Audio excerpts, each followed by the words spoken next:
After all that pop music gold, ABBA took a well-deserved break, and now 40 years later, the band is back together for their 9th and final studio record, which comes with an incredible performance set for next year.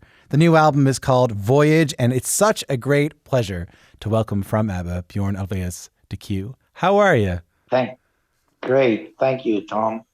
I'm well, and so are you, I can see. You know what? I'm healthy as they come anyway during this pandemic. Congratulations on the new record. Thank you. It's a really beautiful ABBA record. You know what I mean? We'll talk about this later, but it sounds exactly like an ABBA record to me. Yeah. I agree with you. That was the thing when we went into the studio to record the first song, which was I Still Have Faith in You. That was the thing when the two ladies actually went into the studio and stood in front of those two mics and opened their mouths to sing. And we didn't know, was it still there or not? And it was. And all of us deliriously happy. So it has been a great joy to be making music together again. It's funny that you didn't set out to make a new record. It just sort of happened, right? Yeah. Like so many other things in our careers, it just happened.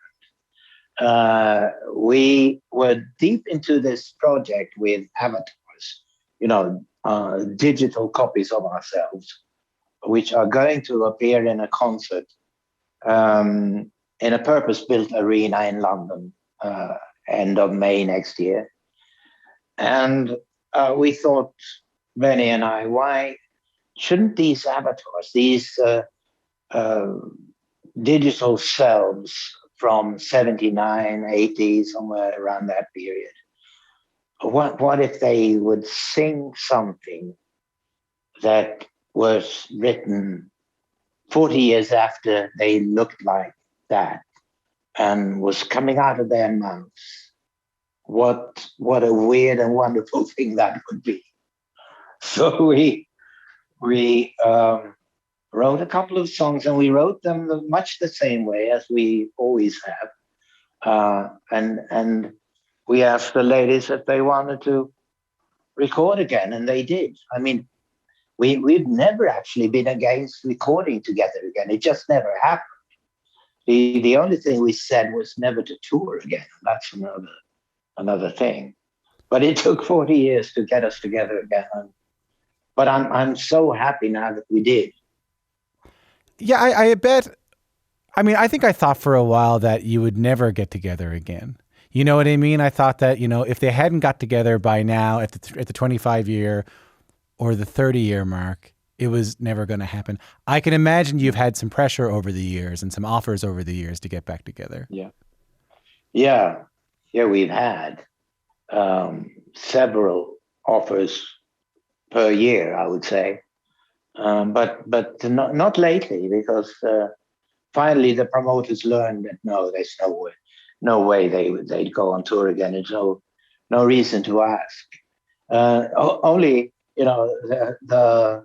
the odd confused promoter from the Middle East or somewhere who wants us to come and sing for a sheik, or which we turned down.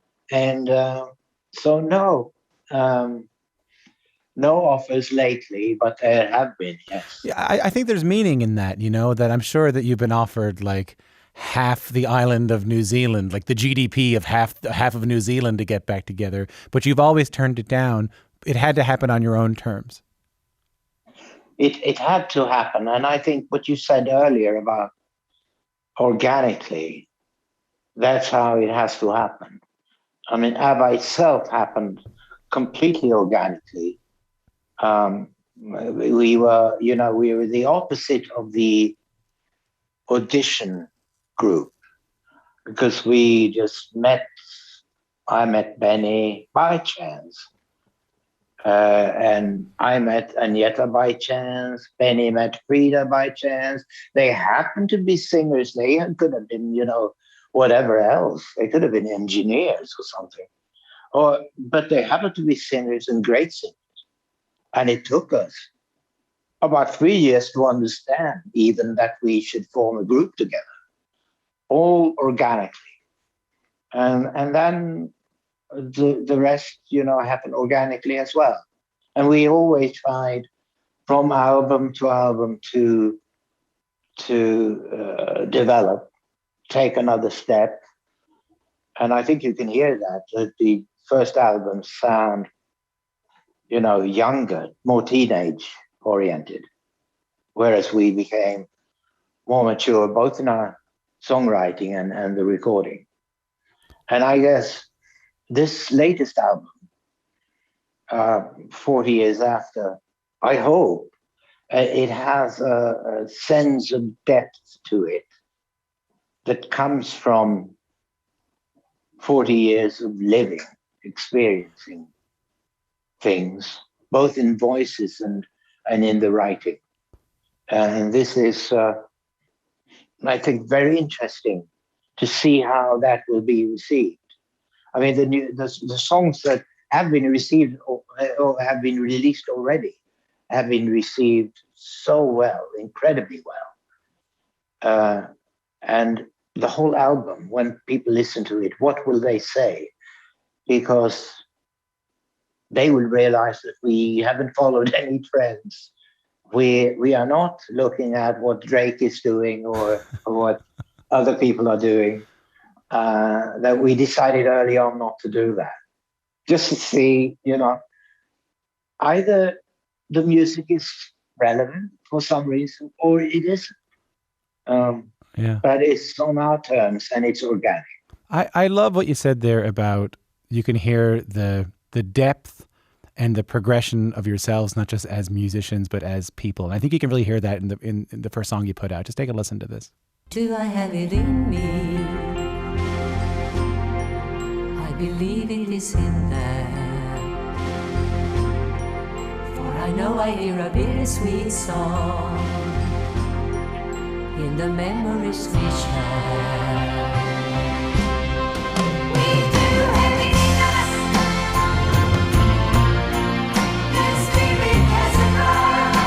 That's a little bit of the new ABBA. That's I Still Have Faith in You. Björn Ulvaeus is with me now talking about the new ABBA record. There's a lyric in that song I wanted to ask you about in regards to you saying that the album, just like all of ABBA's career, is this sort of organic progression of your lives and reflection of your progressing lives. The joy and the sorrow, we have a story and it survived. Yeah. That is the essence of why we're sitting here, or why we're talking, you and I. It is because we have such a story and that it survived. I mean, even before we released the new songs, ABBA was played, I think, more than ever, everywhere, for some reason, through TikTok, through YouTube and all the streaming services and everywhere. For some reason, ABBA was played. And that's what I mean by the story having survived. That for some reason we were apparently still relevant. And the joy in that. Can you wager a guess as to why ABBA has... Because ABBA, there are people who are desperately waiting for this record who were never even alive when the band stopped recording last. Can you wager a guess or a theory as to why ABBA and its music has managed to reach that many different generations? Well, one important vehicle has been Mamma Mia, the musical, and the movies. But there's got to be something in the songs themselves, in the recordings themselves. And I don't know what that is. I mean, it's a question that I've been asked for the past 40 years. And I just don't know what it is. I know that we were very careful, very disciplined in our songwriting. And we sort of never released, we never said we've written 100 songs. Uh, People who say they've written 100 or 200 songs in a year usually have snippets of really great stuff in one or two songs. But they give up too early, and we didn't. We always kept at it, and we didn't write more than 12 to 14 songs a year because we were not satisfied until every element of the song was the way we thought it should be. And it could be that a bridge that finally landed before a chorus was 2 years old, but it finally felt like the last piece of the puzzle into the song. Yeah, that's it. And that's the way we wrote songs. And I don't think people write them like that anymore. What I hear there is such a great respect for songs. I mean, especially pop songs. I mean, you know, in some circles, and this is certainly not my opinion, but in some circles, pop music is seen as, well, pop, right? Fluff, you know, pushed away to the side. What I hear you say there is the respect you had for the songs to spend that much time on them. The pop music is the most important genre there is. And it still is. I mean, it started maybe in the end of the 50s or somewhere around that period, 1950s. And then it still is the mainstream of music. It's still where people are progressive and taking, you know, moving forward, like Billie Eilish and other people. That is pop. That is the mainstream of pop. And we used to be in that mainstream in the 70s. We used to be pop, you know, together with our contemporaries. And then after having spent, you know, 8-9 years in that mainstream, we sort of went off the mainstream and started writing musicals. But other people have just come into the mainstream, and they were the ones who took it forward. And that's pop music. So I don't understand how people cannot take that seriously. It is the expression of youth, and it will continue to be. Speaking of continue to be, I said final album in the introduction. Is that right, final? I think so, yes. Oh. I you know, I always hesitate to say never, but I think I just don't see that happening. Another one following this. No, I don't think so. But it's so lovely that you still have such a bond, the four of you. Yeah. You know, that was the thing that when we stood there together and during the first recording, and we stepped into that control room together, that was what we felt, that we had been, the four of us have experienced something that no one ever has before. And the kind of bonds that forms are formidable. 100% loyalty and solidarity, and friendship. And that is, you know, they can't take that away from us. That it just is there.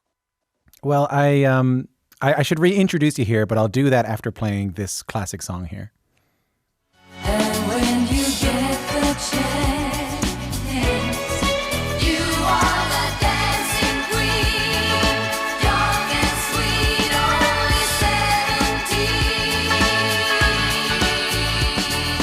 Dancing queen, feel the beat from... I'm Tom Power. You're listening to Q. My guest is Björn Ulvaeus from the legendary ABBA, a band you might know from massive hits like Dancing Queen, this song, Gimme, Gimme, Gimme, Mamma Mia, so many more. ABBA is back after a 40-year break with their 9th and final album, Voyage. which is out today. Our producer of this segment, Caitlin, and I we were wondering how you would feel about hearing Dancing Queen, like whether you might be a bit sick of it. To be honest, it's it's the one. It's not the one I would choose if I would play something out of the ABBA catalog. I have heard it a lot. But I realize it's a good song. It's a great recording. I mean, that song sort of took on a life of its own, didn't it? Yeah, it did. It's become some kind of anthem for the gay community, and it's also one of those dance floor fillers. I hear. I haven't witnessed it myself, but they tell me. What do you hear when we played it for you just then? What did you hear? It took me back to the little studio where we recorded it. And it took me back to a groove that may have influenced it, a groove from a song which was in the charts somewhere around the mid-70s, I think, in the US, called Rock Your Baby. It had that groove, and we felt, oh, that's a nice groove. So we just happened to write Dancing Queen to that groove, but it doesn't resemble the song at all. But it took me back to that wonderful groove we had. We played it for a long, long time in the studio to get it right, and everyone played the right thing, and it took on kind of a life on itself, as a groove can, if you get into it. George McRae, maybe Rocky Baby. Yeah, that's it. It. Yeah. Oh, I didn't know that had inspired. Oh, that's interesting. That inspired Dancing Queen. Yeah. It's funny, speaking of influences, like since ABBA, I mean, really, as you say, not just were mainstream, but created the mainstream of pop music in the 1970s, which is such a lovely way of putting it. I mean, Sweden has become the home for pop music since then. Dennis Pop, Max Martin, Robin, Shellback. You have Tove Lo now. I mean, Ace of Base. The million artists I'm not mentioning. Do you feel a certain sense of that you might have had a hand in that? Yeah, I do. I'm not ashamed to say that, because before ABBA, before we made it through Eurovision, that was the only way out of Sweden, Eurovision, because everything that came out of Sweden was thrown in the garbage bin automatically. We knew that from experience. I mean, we had sent tapes of not so bad pop songs to record companies in the US and the UK and other places, and nothing came of it. The only ones who released any ABBA music before 74 with Waterloo was Playboy Records. Released a single with a song called People Need Love, which we had written, which was ABBA actually. Yeah. But before we called us ABBA. And they called it, on the label, it said, we had no hand in that. It said Björn and Benny and Svenska Flicka, which means Björn and Benny and Swedish Girl. Oh, good. Oh, great. Yeah, it was during the soft porn period. Yeah. And they assumed that, anything coming out of Sweden had to do with that. Yeah, right. But after Eurovision, after we won the Eurovision Song Contest, and we showed to Swedish musicians and producers and writers, it can actually be done. It is possible. And something which they were in a mental state before that, of that being impossible. It's no reason even to try. They will never listen to it. But so we opened the door, that's for sure. Talk to me about these digital avatars you're doing. This is my understanding of it. You're going to be able to sit at home and, I don't know, eat cereal or whatever. And elsewhere in an arena, these hologram digital avatars of ABBA will be on stage performing concerts for crowds. Am I right? Not quite. Oh, I was close. They're not holograms, but they will. We're building a purpose-built arena. Yeah. For 3,000 people, half sitting down, half standing on the floor, and there's a stage at one end, and there will be a live band, 10-piece band, and there will be life-size avatars looking like the band. You probably won't see the difference between us and the band. And they will be playing live music. The voices will be from the original tracks. Yeah. And on huge screens, the biggest one is 10 meters by 30 meters. Huge screens. There will be like close-ups of the life-size avatars. So there will be cameramen running around taking close-ups of the avatars, which will be seen on the screens as you would on a normal concert.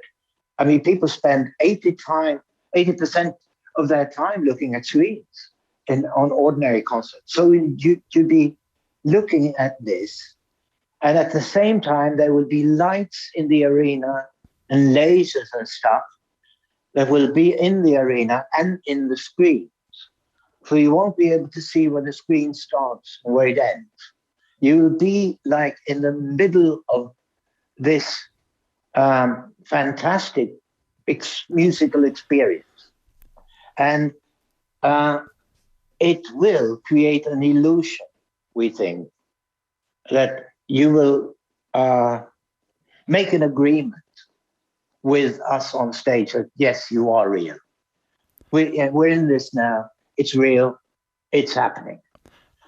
That's the object of the exercise. Is that funny for you existentially, to know that maybe someday after you're gone, people will still be able to go hear you?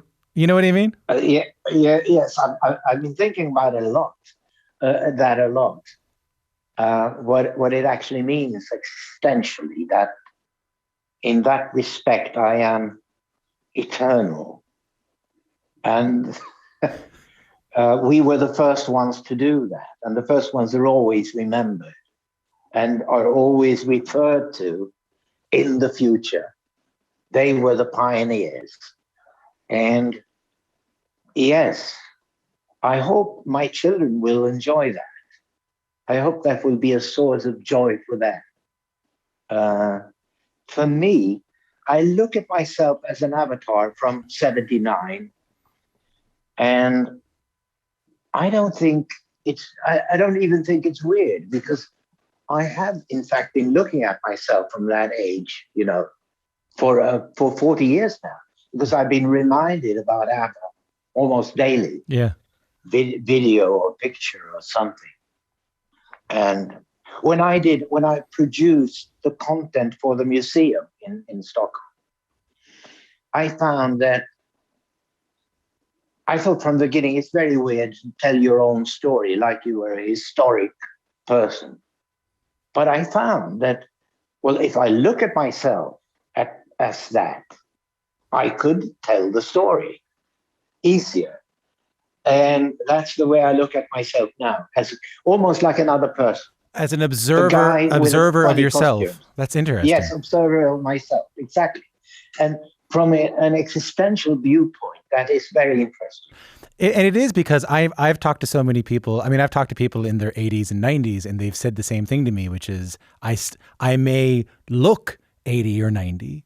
I still feel 22, is what they say to me. Yeah. Yes, I cannot understand the number when I see it, because I'm still in a toy store. I mean, I'm doing this with the avatars. That's that's playing around, isn't it, with toys, being able to engage ILM, which is George Lucas company. It's where Star Wars started, to play around with that. And also I'm producing a very fun thing, which is a circus musical with Pippi Longstocking. Right. Yeah, that's a toy store too. Yeah. That's another one. And the album is a toy store. You're making now. a record, which is the toy store too. Yeah, that's a toy store too. So that's what I'm doing these days. I'm not doing boring stuff ever.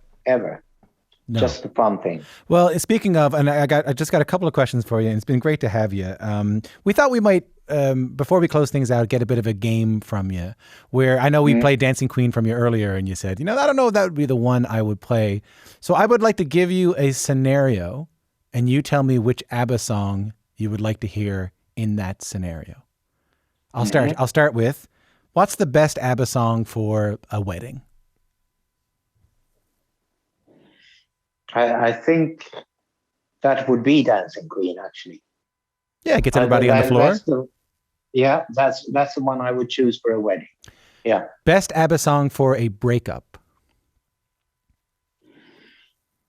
The Winner Takes It All or Knowing Me, Knowing You. I was thinking The Winner Takes It All too. Best ABBA song for cleaning up your house.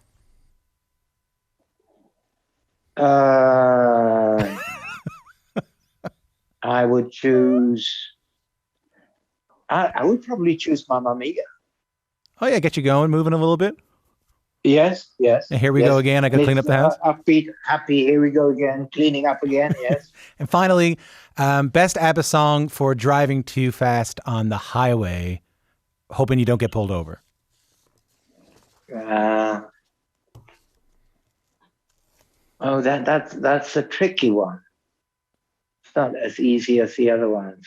Hoping you'll not get pulled over. Driving too fast on the highway. We'll just leave it there. Driving too fast on the highway.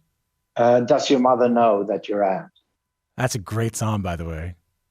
Thank you. That's a jam. Listen, before we go, we've talked a little bit about what this album is giving to fans and longtime fans and new fans of ABBA.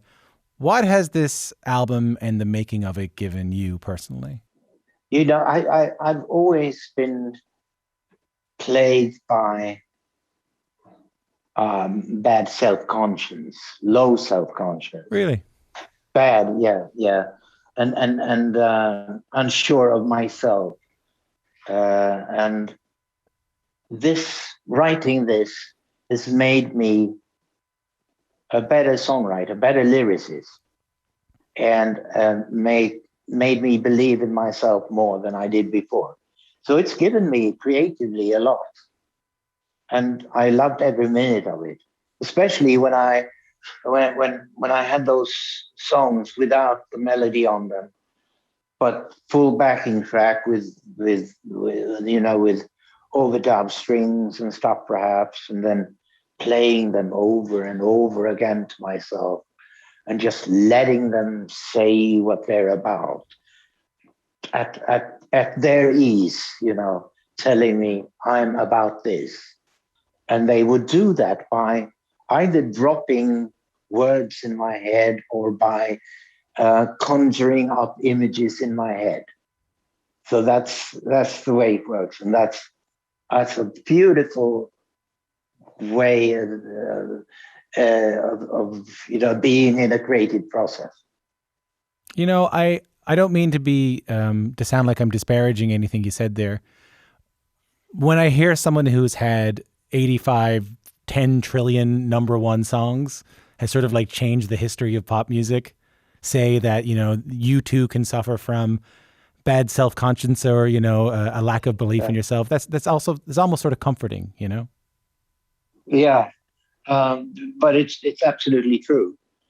But as of late, right now, I'm feeling, confident.